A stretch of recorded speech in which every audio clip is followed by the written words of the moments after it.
It's time now for MediaWatch. Emma James on the other side of our studio. Good evening to you. The terror attack in Berlin still very much dominating social media, and in fact the media as a whole.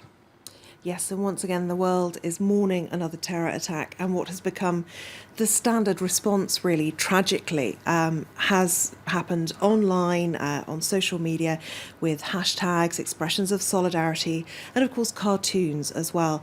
This particular one from Y, I think, really sums up the feeling.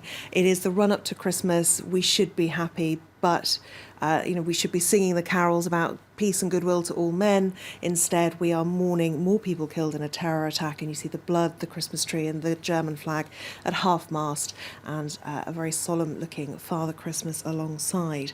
Looking at some more serious analysis of what exactly is going on here, Politico has this on their website, and it talks about the fact that although this was shocking, it was not a surprise.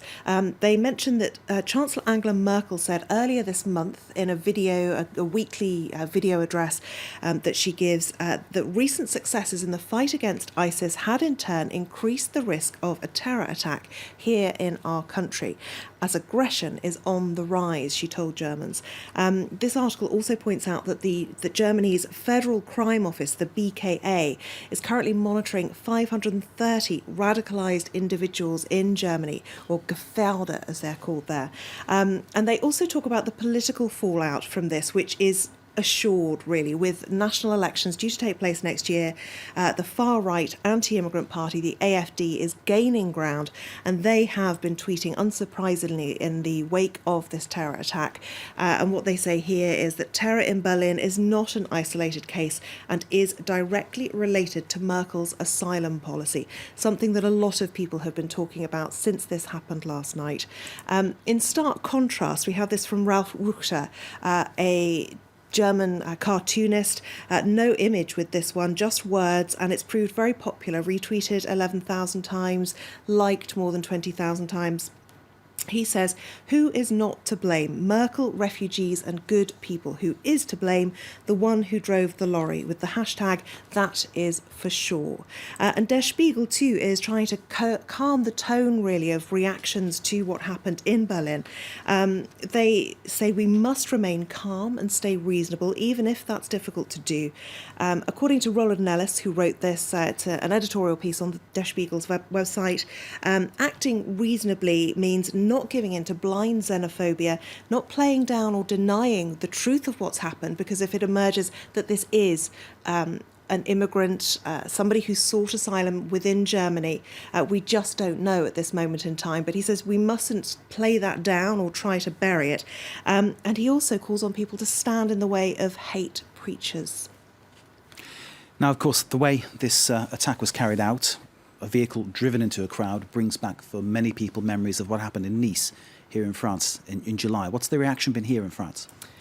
Well, there's been a great deal of sympathy and support, as you would imagine, given the similarities between the two, but it is also being used as an opportunity to push a political agenda, in particular the far-right political agenda. Marine Le Pen, the party leader and, of course, presidential candidate for 2017, put out this statement very quickly saying, our duty is to act quickly and strongly.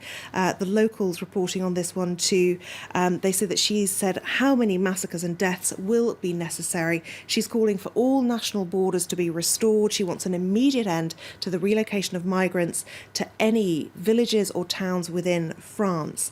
They also quote Robert Ménard, the far-right mayor of Béziers, who has said that the wave of migrants is a wave of death.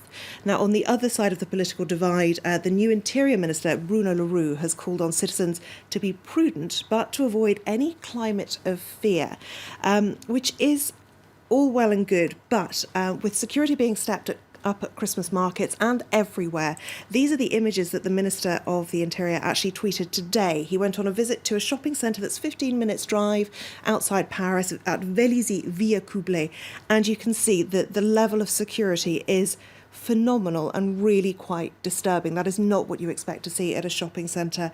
If this is supposed to be reassuring, I'm not sure that it is doing the job. It's possibly reassuring him. Yes, possibly.